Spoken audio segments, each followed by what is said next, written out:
Om Asato Ma Sadgamaya Tamaso Ma Jyotirgamaya Mrityorma Amritangamaya. Om Shanti Shanti Shanti. Sada Shiva Samarambham Shankaracharya Madhyamam Asmadacharya Paryantam Vande Guru Paramparam. Once a devotee came to Ramana Maharshi and he asked the question to Ramana Maharshi, one of the greatest teachers of Vedanta, a saint, a Jnani. He asked the question was posed to Maharshi, how to handle others? And Maharshi said, there are no others. When one can see everybody as the light of Atman, as Brahman, there are no others. Only in the realm of duality, there are others. There's a Upanishadic mantra. What is that realization? How does this jnanam looks like? Yatra na anyat pashyati, yatra na anyat shrunoti. That is Brahman. That knowledge in which you do not see anything other, that you do not hear anything other than Brahman, you do not see anything other than Brahman. That is the pinnacle of self-realization, that is the self-knowledge. Now, it is not as complex as you would want it to be. When throughout this retreat, hold on to the illustration of the movie. In the movie, on the screen, there are a lot of characters, isn't it so? There are n number of actors who come in and take on a particular role. But when you look at the movie, if you can appreciate the movie in a more fundamental way, then all that is there is light. And all the characters are just appearing in a particular form on that screen. Similarly, even though we experience duality, you see the other person, you hear the other sounds, you come across manifold situations, even then, if you can appreciate the heart of all of it, that all of it is just appearance, then you are not fundamentally seeing difference. Fundamental duality is not there. Duality is just there on the surface level. So that is the answer Maharshi gave. There is no other. Then you can sit and argue with Maharshi. How are you saying there is other? Here is me, here is you. You are the other, I am me. Yes, nobody is denying your experience of duality. Vedanta is only pointing out that your experience of duality is not fundamentally real. You do experience it. Just because you experience it, that doesn't mean that it is real. We all experience sunset. We experience sunrise. Then what is about it? We can really use everyday examples that we see to see the fact that all that I see is not real. All that is somehow, even though we have the sunrise, sunset, the experience of day and night, all of it, are they happening in absolute sense? No. Yes or no?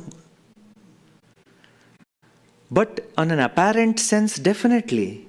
Day and night is in my experience. Sunrise and sunset is in my experience.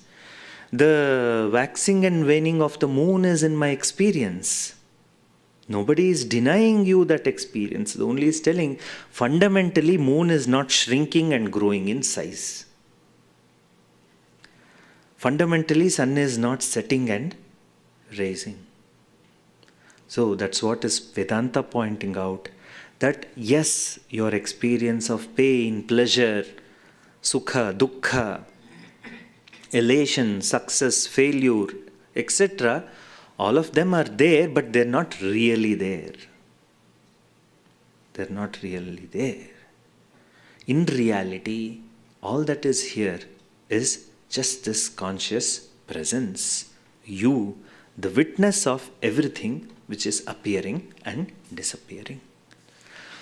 So the question of comparison comes only when one gives too much reality to the duality.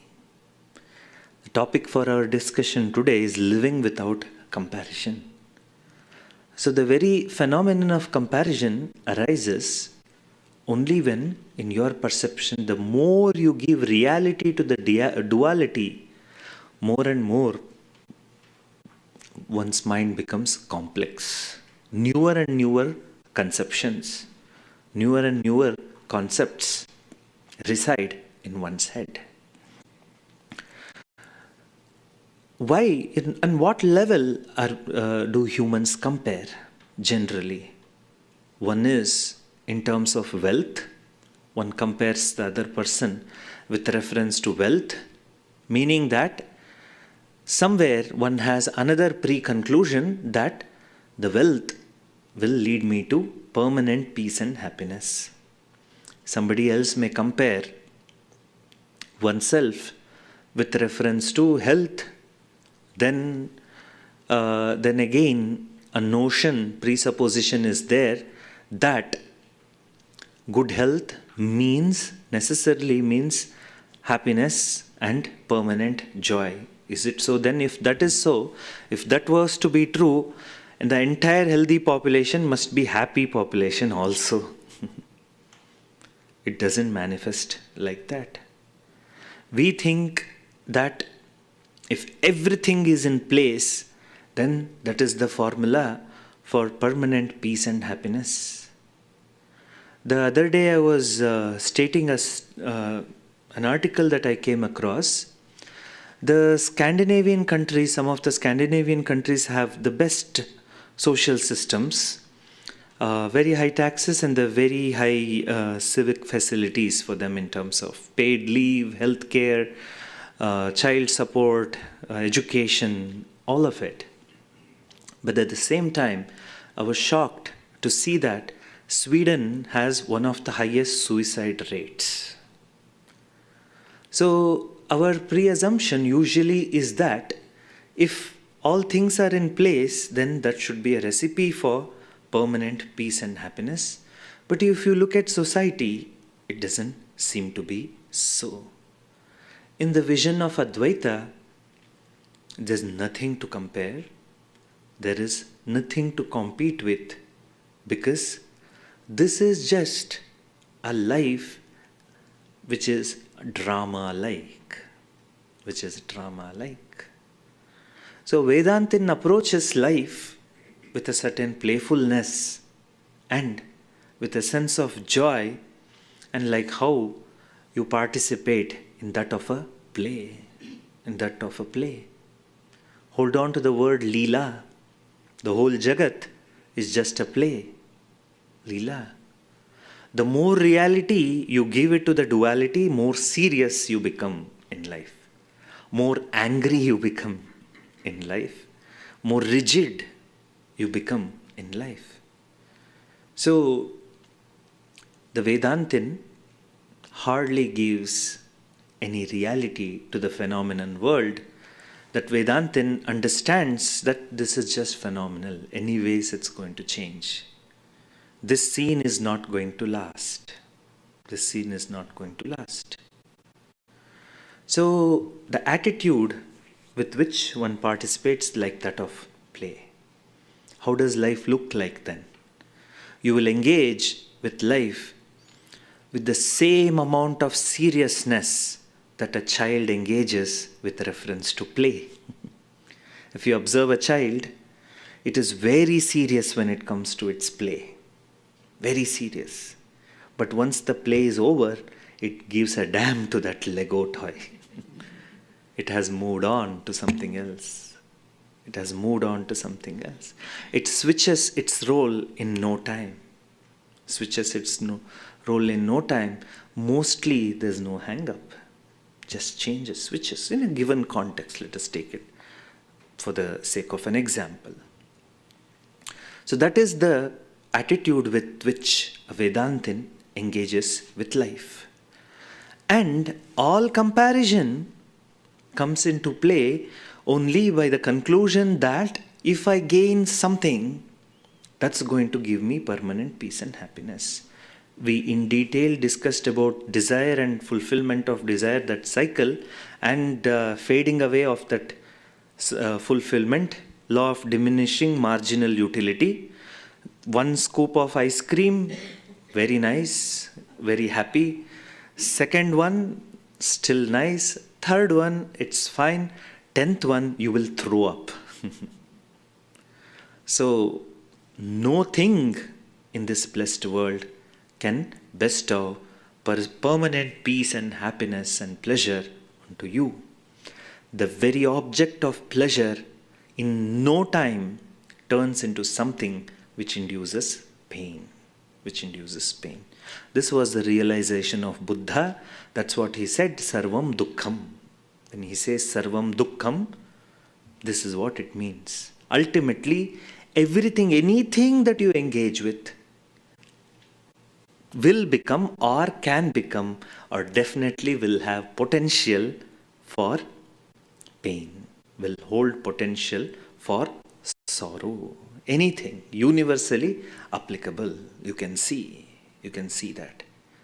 Anything that you are with ultimately can become a source of your problem. Many people will agree, yes, Swamiji, that source is sitting next to me, you will say. That's how life goes. So Upanishad has something to point to us.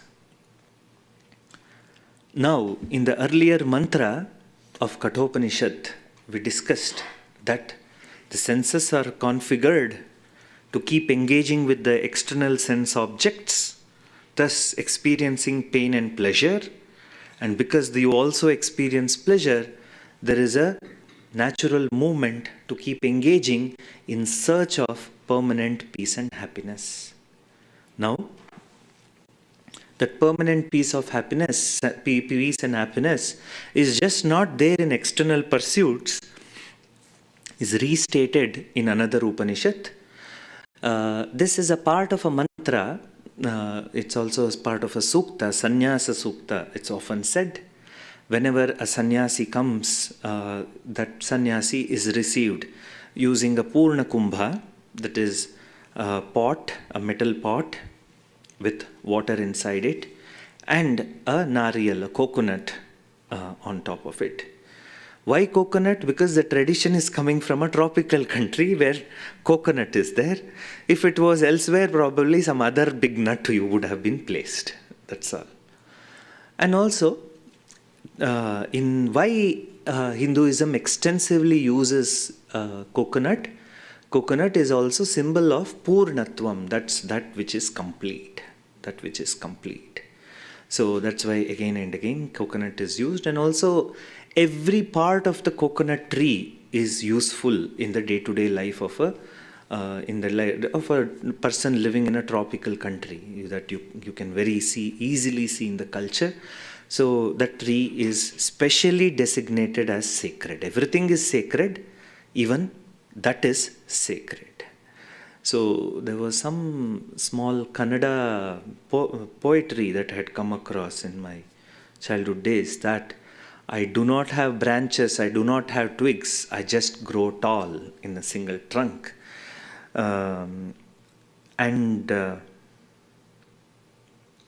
Even if I'm burnt, I'll be used as vibhuti, the ashes that is applied on the forehead. That is my usefulness, and my whole of being is to give. That's life of, in fact, any tree or any plant.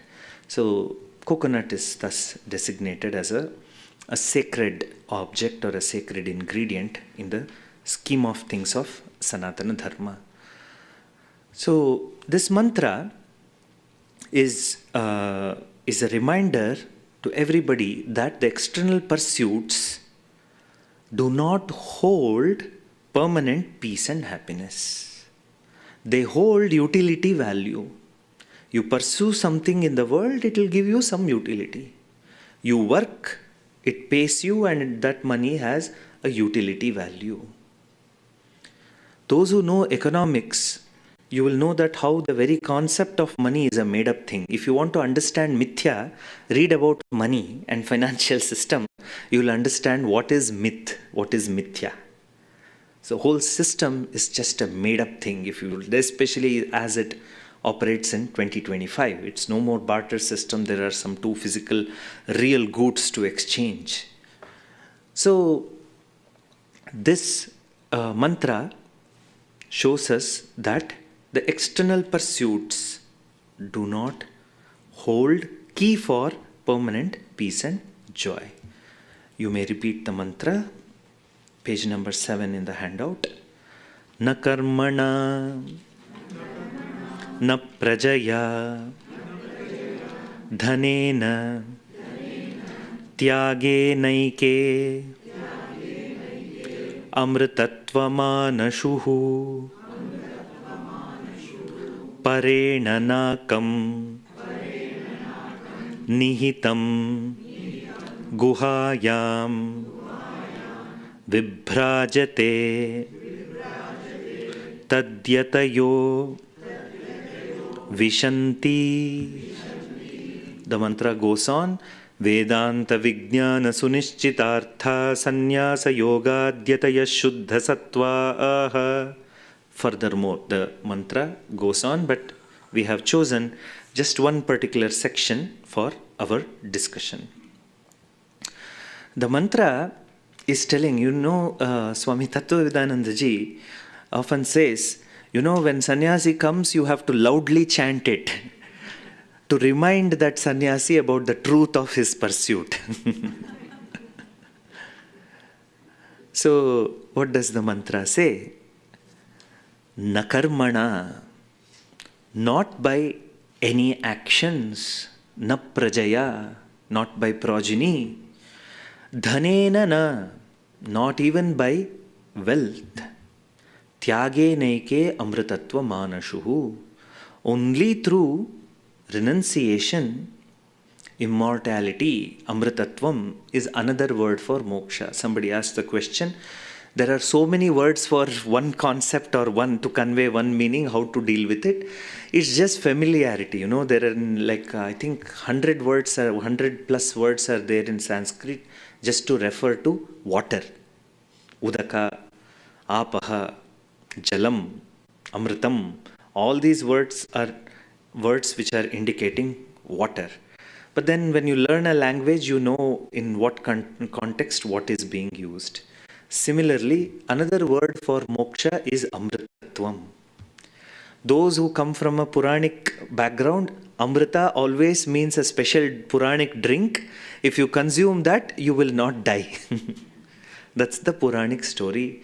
But that story is trying to convey a point. What is the amritatva? In Vedanta, we understand that drink will make you, in our context, that drink, even if it exists, what is that drink? That drink is that which reminds you that you are deathless. You are birthless, deathless Atma. That is the Amritatvam. We are not interested in Kaya Kalpa. There is one Ayurvedic method also to go on increasing the age. Keep applying this and that. This is a real thing which happened. One person here, one Indian origin person who later migrated to the US, he was a doctor, and then he retired and all of it. And at some point, he was this idea that kaya kalpa, you can go on extending the age of the body, caught his attention. He came to Bangalore. He tried to look for this Ayurveda people who have this kaya kalpa vidya, this Ayurvedic knowledge to go on continuing the body.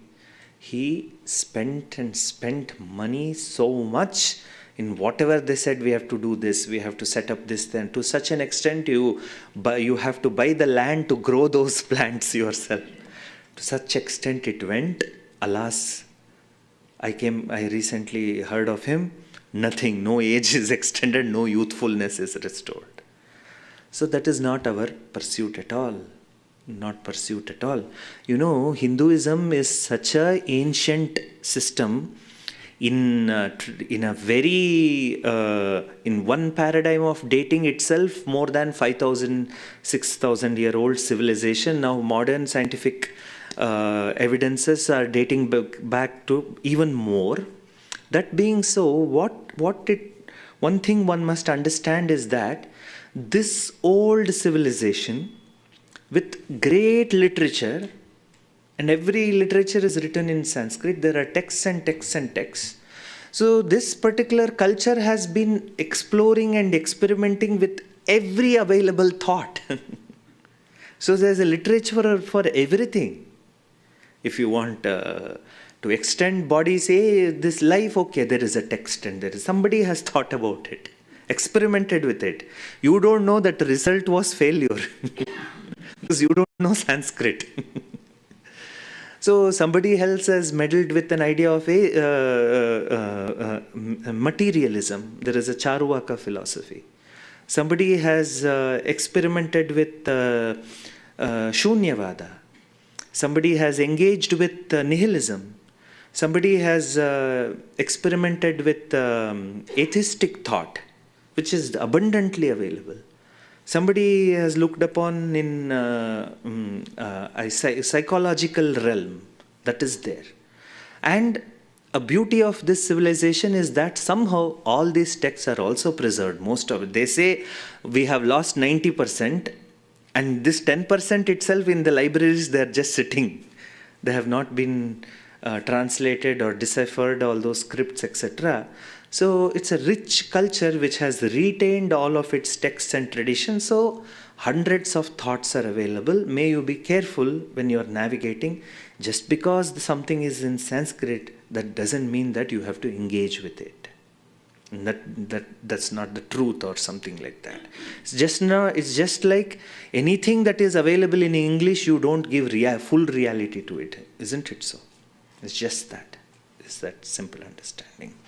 So, why all this discussion came? Because Amrita, the word Amrita, has the Puranic connotation, used as a celestial drink which can give immortality.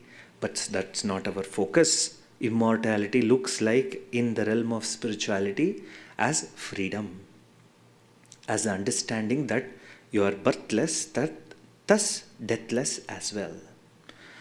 So Upanishad is saying, na karmana, not by actions. No amount of secular or religious actions, if you do, you are going to gain immortality. In fact, in the Vedantic literature, wherever the word karma comes, its initial connotation is that of Vaidika karma, rituals. The karma, the primary meaning of the word karma is religious rituals.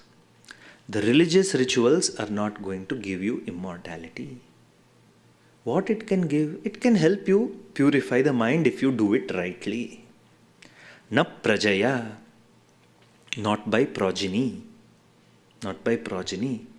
Because this is each culture has its own unique or particular angularities or particularities.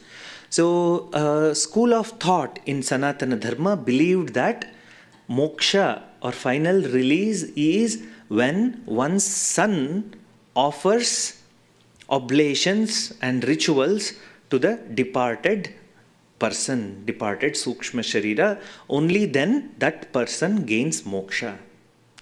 So there is a presupposition of son, male child, and that ritual has to be properly done, etc. Now 25% or 30% of the population will not have a male child. What to do with it now? You see the how if you inquire into a particular religious conception also, then how hollow it feels. Then if it is a universal solution, it should be applicable to everybody, every family, if that is so.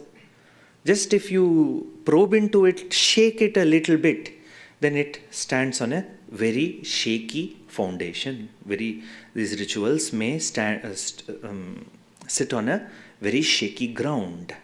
Na prajaya, because in Hinduism that's very big entrenched thought is there that son has to be there. So that's the thing. You ask the people with sons, they will say, oh my God, my daughter is the one who's taking care of me ultimately, etc. Whatever, in a given context. So dhanena na, not even by wealth. Not even by wealth. This is not permanent. It doesn't bestow permanent peace and happiness. Everybody has analyzed that. I need not elaborate on it. Tyage naike amritatva manushuhu. Then how does one gain this permanent peace and happiness? Tyagena, by renunciation alone. By renunciation of what? The renunciation of the attitude that karma, praja, dhana will bestow moksha. You give up that attitude. You need not give up karma, you need not give up praja, you need not give up dhanam. You know, Puja Swamiji used to tell, a person came to him and said, oh Swamiji, I'm in sorrow, I'm utterly confused. I want to give up all that I have and come to you. Swamiji said, hey, having everything you are confused and sorrowful. Now you say by giving up all of this you are going to become knowledgeable and happy. Doesn't work that way. Because permanent peace and joy is not, as we discussed in the earlier session also, is not dependent on presence or absence of a particular object or person. Not at all. So tyage naike, tyaga is renunciation that these pursuits will bestow moksha upon me. That is the tyaga. That is the tyaga. And that this final truth, this permanent peace and happiness, is where is its location? Where is its location? If one asks, the Upanishad says, Parena nakam nihitam guhayam. That immortality is not in some distant heaven. That is very much present here as the inner heaven. Parena nakam nihitam guhayam vibhrajate. That eternally shines. It eternally shines and resides in a heart which has renounced this conclusion that the pursuit of wealth, the pursuit of praja, the pursuit of dhana will bestow permanent peace and happiness. With this simple insight, then there is no room for comparison in life, because anybody's pursuit in terms of wealth, in terms of their family life, or in terms of the actions that they do, even the religious actions that they do, whatever level it could be, anyways it is not going to lead to permanent peace and happiness. And then what is there to compare? What is there to compare? Nothing to compare here. It's your own pursuit. May you see through the fallacy of this pursuit that the humanity engages in, and then there's freedom from comparison here and now. On one level, one might have tackled the worldly comparison, but one more comparison comes into play.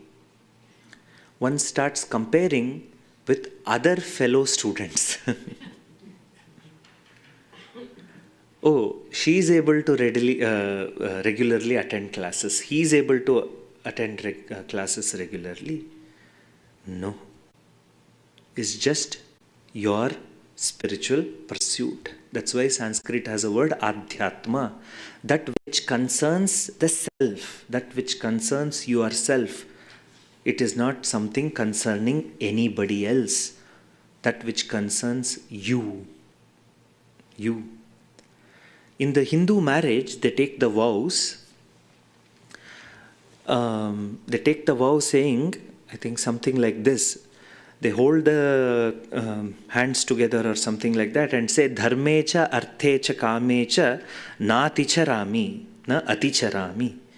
So meaning, the spouse is saying, in the pursuit of dharma, with pursuit of my religious life, in the pursuit of artha, in the pursuit of gaining money and securities, and with reference to the pursuit of pleasure, experiencing and gaining pleasures, I shall not even take one step more than you.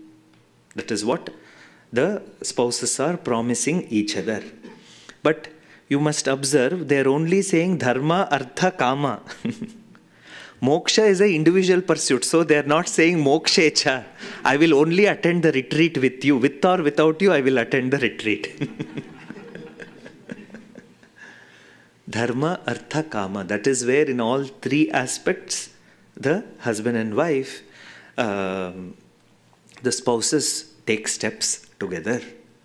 With reference to the pursuit of moksha, even though both the spouses may be equally or more or less involved in the pursuit of spirituality, they know that it's an individual pursuit. That's why Premji has left a gap, one seat and sitting with a gap. They know that it's individual pursuit. Even though we have been coming to ashram with each other, it's an individual pursuit. It's an individual pursuit. That which concerns yourself. So no need of comparison, even in the spiritual world, even when you come into the ashram. Not even a comparison with the guru, your own pursuit. If at all anything, you get inspired by the guru, not compare with the guru. There also you beat the very purpose. You get inspired, draw inspiration from the teachers. No need to compare the lifestyles or anything else.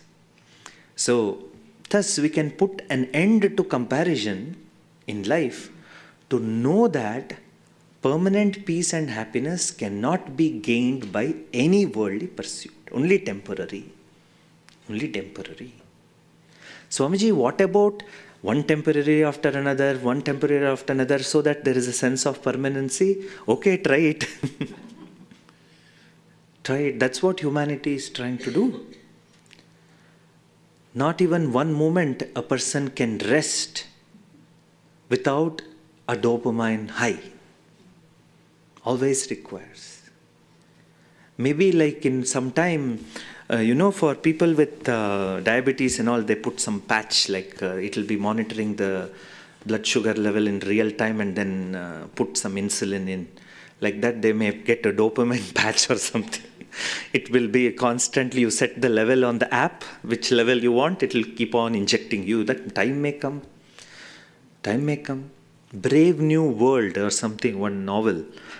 So it explores how weird world can become, finally. So, world is very weird. If you keep comparing with people's pursuit and not even take a pause and reflect upon how you want to lead life, you will be flowing with the flow and ultimately that water will get dumped in a ditch. So, a Vedantin is a person in whose vision is only interested in being free from sorrow, complications here and now. Thus, understands that there's no need to compare and no need to internally compare also, because human mind very complex. It may be looking at itself now, year ending, no, last year to this year, what are my goals, how am I improving or not, this, that. So that productivity matrix is so and deeply entrenched that we try to look at ourselves in this regard. No, it is not that. So no room for comparison when you understand that no worldly pursuit will lead you to Ananda. Thus, you don't compare your life with anybody, and thus Indian origin parents here shall free your kids, give moksha to them today by not constantly putting them into the comparison matrix. Everybody has to get into Ivy League. Every child of mine has to start developing the CV from first grade or whatsoever it is. Come on, take a break. So that's how it looks even in the day-to-day life. That's how it can look like even in parenting, that you do your best and know that you can give what you can give to the child and let it live its life. So give the best environment possible in your hands and let that jiva takes its shape, let it chart out its life journey. So we will repeat the mantra and end. Na karmana, na prajaya, dhanena, tyage naike, amritatvamanshuhu, parena nakam, nihitam guhayam, vibhrajate, tadyatayo vishanti. Om Shanti Shanti Shanti. You can say Shanti, no problem. You can tell 3 times, 7 times also, 9 times also. Yeah, all we want is peace. All that we are seeking is that peace of mind. Hari Om Tat Sat.